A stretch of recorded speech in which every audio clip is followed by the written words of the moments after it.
Welcome to the wonderful world of wine, exploring all things wine with you. We are your hosts, Kim Simone and Mark Lindsay, and every week we explore topics that are trending and important in the wine world.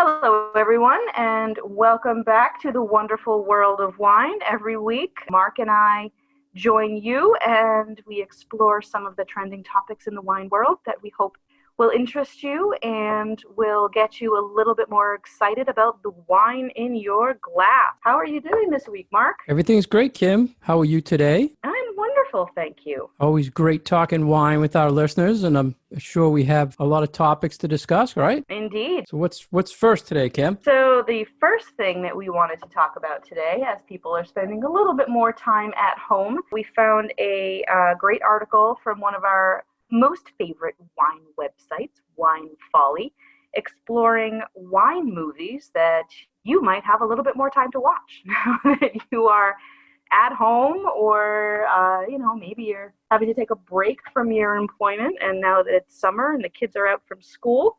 So we've got some wine movies that maybe you've heard of, maybe you haven't, and not necessarily all of these are about wine, but that wine is a significant feature in a lot. Now, how many of these? She listed this, Kim, as wine movies you don't want to miss, and then I like the way she listed them by categories. She gave the year of the movie. She also gave the source where you can watch them, Amazon Prime or Hulu or many other sources. So I did write down a few of these because I had some time, as many others did recently. And I was surprised how many I saw on the list. Did you see a lot of them already, Kim? I have seen a few of these, yeah. And it's interesting because you're absolutely right about how she really broke this down into very manageable categories. It's like, if you like documentaries, look at these.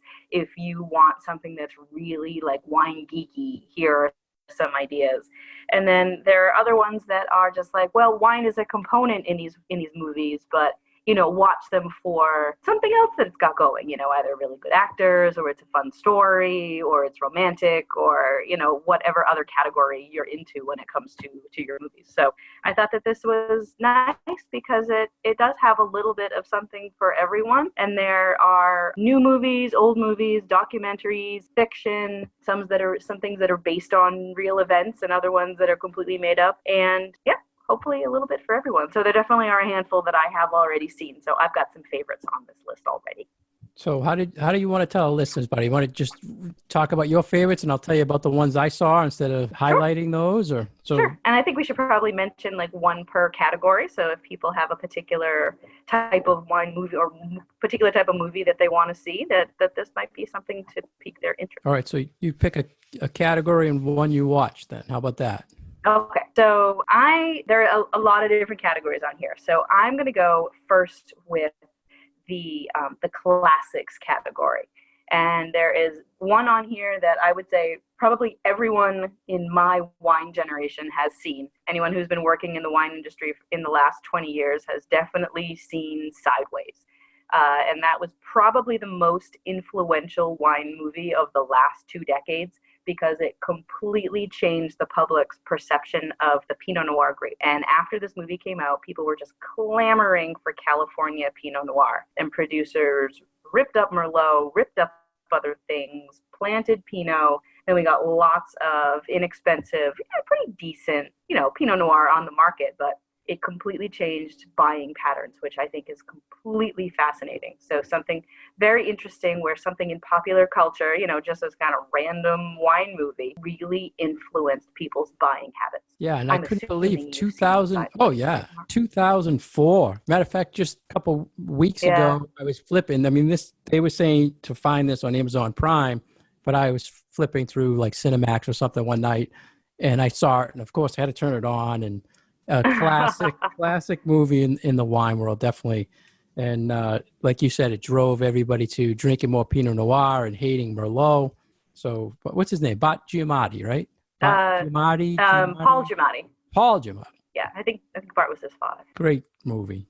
And also in that category was Bottle Shock from 2008, which I think is another one of those classic, everyone's seen and who's a wine geek, related to Chateau Montelena. It was like the story of Chateau Montelena and the famous Paris tasting in 76. You've seen that, I'm sure, Kim, right? I really like Bottle Shock. Bottle Shock might actually be my favorite wine movie on this list.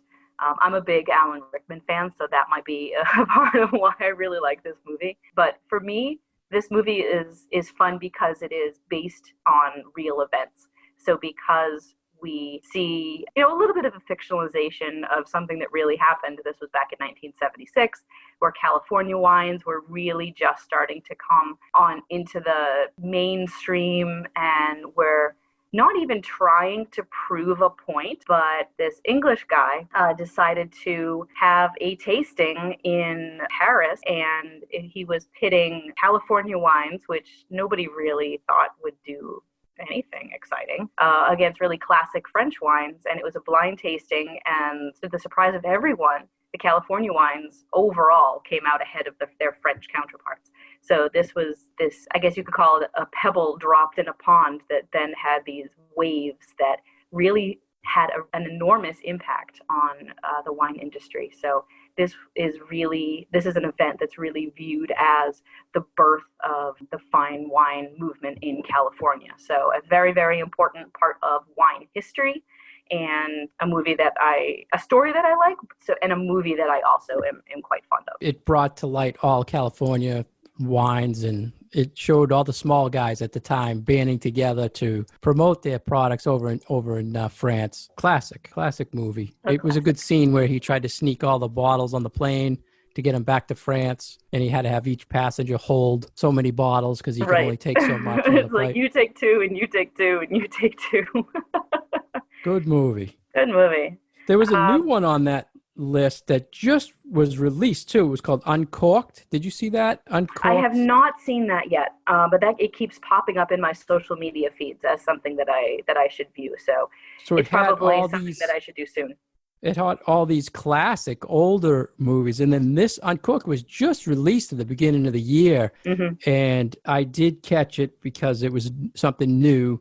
It was a great story about a gentleman studying for the sommelier exam. He wanted to become a master of wine, and his family owned a small business, and it was hard because he had to work at the business. He wanted to leave the business and go into wine. He actually traveled to learn more about wine, and then it follows him through the whole exam. So it's really shows how these guys have to work and to pay for the school, then also only pay for their wines because they're tasting every day. And there was points where he was borrowing money from his friends just to buy a bottle so you could taste on a certain day. So great story. So that's one of the newer ones. Uncorked, it was called. It's on Amazon Prime. Is this fiction or is this a documentary?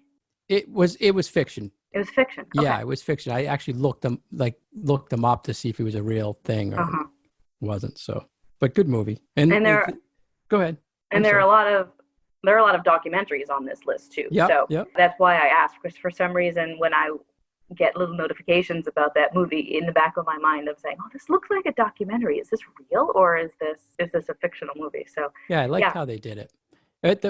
There was a lot of those documentaries where the biggest one on this list was Somm, which was parts 1, 2, and 3 now. So actually, I think there's 4 parts, right? There's Somm. I think there's 3. I think there's Somm. I've seen 3. About Somm 3. Yep. I've only seen, I think, 2 of them. But it once again follows the process, people studying wine and how they go through their exam. And we always use that movie as a classic example of tasting and how these super tasters are identifying and they have so many minutes to identify the wines and say everything about the wines and say where it's from, what it is, what the vintage is. It's something to watch to see how people could be real geeky in wine. And even those of us that are, in the industry and that do wine every day, and just the idea, I think, of being under that pressure to have that correct answer. And I do a lot of blind tastings, and it's hard. It's really hard to do, and to have yourself trained that, this is the be all and end all of wine testing. Just crazy. I can't even imagine going through that kind of a test. Yeah, the only stress. one on this list that I have seen is of documentaries is Mondo Vino, which also came out around the same time as Sideways. It might have been maybe a year earlier. And this was exploring the globalization of wine, and it really put some of the big producers and the big sort of taste influencers about 15, 20 years ago in the wine industry really in a bad light. Like, it was really focused on these smaller producers and how their way of life and their way of making wine was in jeopardy from these big guys who would travel all over the world and would consult with winemakers in dozens of different countries, and then all their wines sort of ended up tasting a little bit the same because they were all being consulted by these, individuals who they have a particular flavor profile that they like and a particular style of wine that they want people to make. Refresh my memory, Kim. Was this the one where the gentleman is consultant and he goes around to all the wineries and it brought to light like micro-oxygenation? Yes. Okay. Yep. What was his name? Roland? Michel Roland. Roland, yeah. Yep. Okay, so a so Frenchman. yeah, I did see it, yeah. Yep. It presents the Mondavi family in not the most flattering of lights. And I feel like this came out in like 2003-ish. So right around 2004. Yep, 2004. Okay. Yep. I think it was subtitled too, right? Wasn't it subtitles? I think some parts of it were, because they really talked to a lot of these smaller vineyard holders and smaller winemakers in France. So there was a lot of dual language things going on. So yeah, there was some subtitles in here, but a lot of it was in English too, because they were talking to American winemakers and yeah, folks a lot like of that. wine geeky stuff in that. Yeah.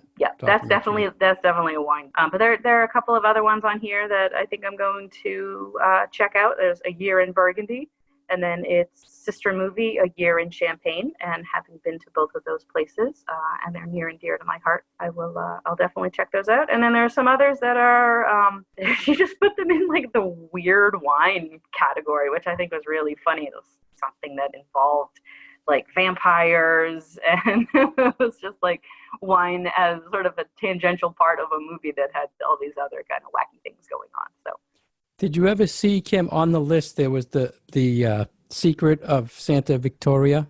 I haven't. That's one of the older ones on the list too, isn't it? 1969. I saw this many years ago, and then when I saw this list, I said, I have to seek it out because 1969, a movie about wine. I have to see this. And I started watching it, and I remembered watching it years ago. Really? Story about a little village in Italy. The German army is at the point where they're starting to go into these towns and take over. They had this huge wine cellar. The town made wine and they put it in a cellar, and the Germans knew it, and they would come in there to inventory it and basically take it. So it's the process of how they fooled the Germans of what they had. And the classic mayor of the town was Bombolini, was his name. I'll never forget the name. Bombolini. Bombolini.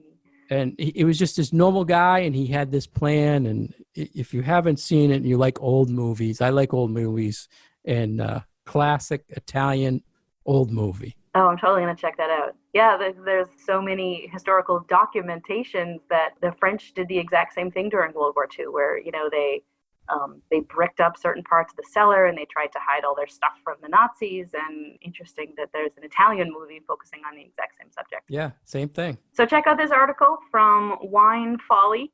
22 wine movies you don't want to miss, and see if something here piques your interest, because there are a lot of different things in a whole bunch of different categories. So we hope that you find a new movie for your Friday or even your Wednesday night.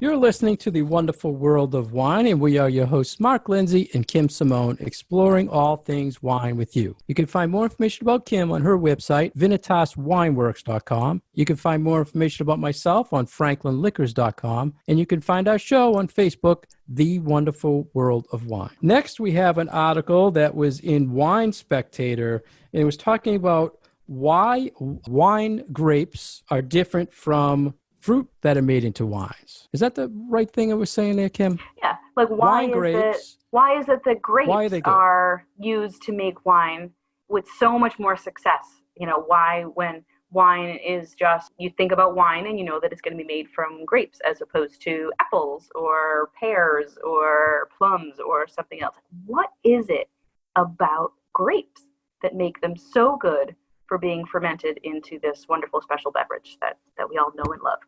And there are a few distinguishing characteristics about grapes specifically, but wine grapes above these other fruits, but also above other types of grapes that make them really, really good for being turned into wine. So what's the big difference, Kim, for our listeners? The wine grapes versus Concord grapes that are on the shelf, or these cotton candy grapes that are on in the produce section. What's the biggest difference? Why those are used? Sure. So the real big difference that makes wine grapes so much better for making into wine is this balance of acids and sugars. Now, when we eat a piece of fruit, say, a perfectly ripe peach or something else like that, it tastes really sweet to us. So you feel like there must be enough sugar in there to, if you crush that up, I can make peach wine. There's plenty of sugar in here. But there has to really be a lot of sugar in your juice in order for it to ferment into an alcoholic beverage that has enough alcohol to make a stable product. So the thing about these particular types of grapes that we grow for making into wines, they were talking about Pinot Noir and Cabernet and Chardonnay, these Vitis vinifera grapes that have been grown for, centuries, thousands of years to make wine, is that they have enough of those fermentable sugars that you don't have to add any more sugar to it, that once the yeast is eating that sugar and turning it into alcohol, it has a high enough level that it won't get moldy and it won't go bad. But in addition to that, it also has to have these other components that create a balance of flavors. So just as important as the sugars are also the acids. And I think that is a big difference between what we find in the produce section as far as the grapes go and what you find for wine grapes is this. The balance of flavors might not taste right if you eat them just as a grape, but after you ferment the juice, then the balance is spot on for tasting like good wine. Yeah, so the article mentioned that the wine grapes have enough sugar where it can just ferment on its own, whereas other fruits, you'd have to add something to keep the fermentation going. Mm-hmm. So it has to be a little bit more, human involvement and adding other ingredients, whereas these particular grapes, once you crush the juice, it's almost like this perfect balance in there. And fruit wines in our region are very popular. We have Neshoba vineyards. They make apple, cranberry, blueberry. How many fruit wines do you think you've tried, Kim? Let's see. Definitely apple, cranberry, blueberry, pear, peach. Boone's Farms count as fruit wine. No. Real fruit. We want real not fruit. artificial. Real fruit. But yeah, those New England fruits that we see. Although there are things that are, there's pineapple wine out there if you are in Hawaii and you want to try something a little bit more tropical. So there's a lot of other berries, a lot of other fruits in other places too. I stock pineapple wine from Connecticut. Pineapple wine. They make pineapple and cherry, and I think fruit wines like that are perfect starters for sangria too. Oh, very nice. Pineapple is unique. I'm usually surprised, like in the past when I've had like blueberry, I'm always expecting, and it gets back to the sugar, you're always expecting this real sweet fruit. And most of the time it's very, very, very dry and hints of the fruit. You ever notice that? Yeah. Like the Neshoba blueberry, they have a dry and they have what they call a sweet. But the sweet to me still isn't what I'm expecting for a sweetness level. Yeah. One of the other things that makes wine grapes so unique and so great for making into wine is that as they are fermenting, their flavors change. So, when you have a blueberry wine, you're expecting it to taste like, this pow of blueberry. But when you have Chardonnay or you have Sauvignon Blanc, it doesn't taste like grape juice.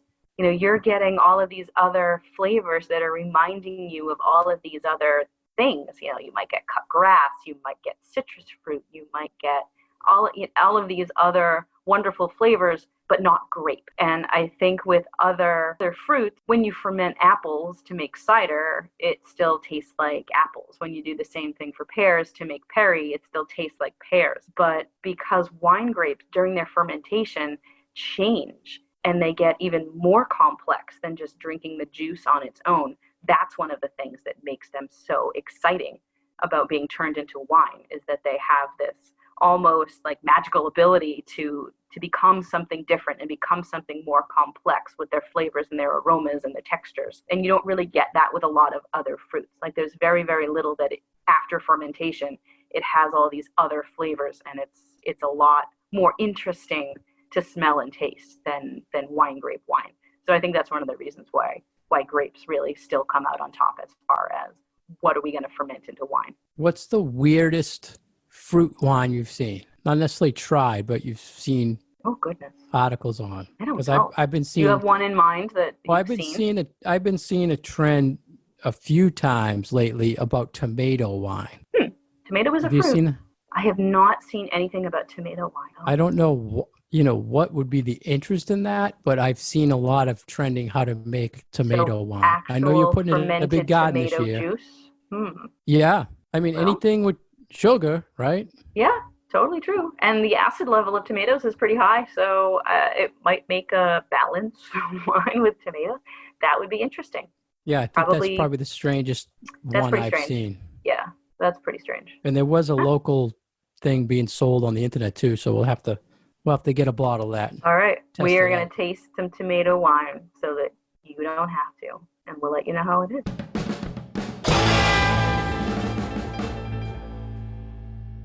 You're listening to The Wonderful World of Wine. We are your hosts, Kim and Mark. You can find us on Facebook at The Wonderful World of Wine. And for more information about Mark, go to franklinliquors.com. For more information about myself, go to vinitaswineworks.com. So as we are all still trying to do our best to isolate and maybe quarantine ourselves if people in our families are sick, we are finding ourselves working through the food in our pantries a little bit more, perhaps, maybe simplifying our meals. And we came across a great article from themanual.com, which is talking about quarantine food and wine pairings. Now, we know how much I love food and wine pairings. And this is really nice because it gives you some really simple, basic recipes that you probably make all the time, and some ideas of what wines you might want to pair with them. Yeah, and I like this, Kim, because everybody knows you're the foodie, but this was foods I can relate to. Nothing crazy, no goose liver or anything like that. I thought you might like that, because it's like I looked at the list and I'm like, meatloaf. 9 very simple things. Burritos. Yep. So I'm glad you started with meatloaf, because that was one of the things on the list. And I have to tell you, that was a joke for me when I first started learning wine, because they used to always say, what would you pair this? What would you pair? The only thing I could ever relate to was meatloaf and hamburgers. Mm-hmm. So anything that was tannic, I would say meatloaf, right? Because that was my go-to. Because I was a basic food guy. That's all I knew. So they did talk about meatloaf. What did you think about their pairing suggestion? So their recommendation for meatloaf was Syrah, which I think is a good idea, especially depending on the type of meat that you use for your meatloaf mix. So if you're just doing beef, Syrah can bring out those nice kind of meaty, savory notes. But if you put something like lamb in your meatloaf, or something a little bit, we put bison in ours sometimes. We call it buffalo. Just a little joke in my house. But if you put something spicy and something savory like a Syrah with a meatloaf that has a mixture of meats like that, it's going to bring out that meatiness and those savory notes, both for the wine and for the meatloaf. So I actually think that Syrah is a really nice suggestion for meatloaf. What do you usually do for meatloaf, since you like meatloaf? That's interesting, because I wasn't even thinking the meat used in the meatloaf, because I'm always traditional, just hamburger. I was always thinking about what you're topping the meatloaf with. Are you putting a barbecue sauce? Are you putting ketchup? Are you putting cheese? Are you putting those little onion things? Bacon. So to me, that goes, the pairing's key on that. Mm-hmm. I was thinking the meat is always the same, but if I'm putting barbecue sauce, Syrah works, but I might want something with a little more spice or something to cool it off a little. But Syrah definitely works with meatloaf. But meatloaf is a very forgiving type of meal for red wine. So as long as you don't do anything too light, like I probably wouldn't do a Pinot Noir with meatloaf. I might not do like Chianti But anything else like, Bordeaux or Cabernet or even Cote de Rhone, some Grenache-based things, practically anything from Spain is going to be great. So meatloaf is a very, very versatile dish to put with a whole variety of red wines. So I'm glad that they put that on the list. Yeah, definitely a good comfort quarantine food Yeah. too. There was another one on here, Kim, one of my favorites foods, fish sticks, right? You don't hear this too often, pear and wine, but what I thought was really strange was a very inexpensive food, right? Fish sticks. They wanted to pair it with a white Burgundy. I know. Right? I'm not thinking white Burgundy. I mean, thinking white with fish, yeah, but I was never thinking white Burgundy. Well, but I understand where they're coming from when it comes to the style of the wine, because yes, white Burgundy is Chardonnay, and there are some white Burgundies that are richer and nuttier and fuller. But I feel like fish sticks maybe with a lighter Chardonnay, like Chablis or something from New Zealand, where it's got a lot of like peachy, citrusy. You often feel with something like this, where it's white fish, maybe fried, that it can really benefit from a squeeze of lemon or some tartar sauce. And if you have a lively, citrusy, unoaked Chardonnay, then that creates that kind of a flavor foil. So I can definitely see that that kind of pairing would work well. But I also think something like Sauvignon Blanc would be really great too with fish sticks. There you go. That was my go-to. Yeah. Fish sticks. Sauvignon Blanc is my Sauvignon go-to Blanc, anyway. So lemon, citrus, when you put a little squeeze of lemon or tartar sauce or something on the fish sticks. Now I'm hungry, but let's pick one more. So I want to go with macaroni and cheese, because right. I feel like macaroni and cheese, I made some last night. I made a macaroni and cheese casserole, and I threw a little fish in there, and we did like canned salmon with some vegetables. Again, this is something for a meal that is very, very versatile. You can make it at home. You can throw in whatever you happen to have in the refrigerator, and it's very forgiving with what you pair it with. We paired it with sparkling rosé Cremant from Alsace, so a sparkling Pinot Noir, because we had some canned salmon in there, and I like salmon and Pinot Noir together. And their recommendation actually was Pinot Noir with macaroni and cheese. And I have to say that a rosé version of Pinot Noir is, from personal experience, quite a nice pairing with macaroni and cheese. See, again, I was going totally different direction with the cheese. I was thinking butter. I was thinking a buttery, oaky Chardonnay. Mm-hmm. I would also say something like Pinot Grigio. Like I would want something that cuts through the cheese as well. So yeah, usually a bright white is my go-to, but I really wanted to play off the flavors of the fish when I did it. But again, something that uses a little bit of the similar flavors is a good rule of thumb. So the creaminess of the cheese and the creaminess of a Chardonnay can work really well together, or you can do opposites. You can do a bright white wine that then will cut through the creaminess of the cheese. So either of those philosophies work particularly well for food and wine pairing.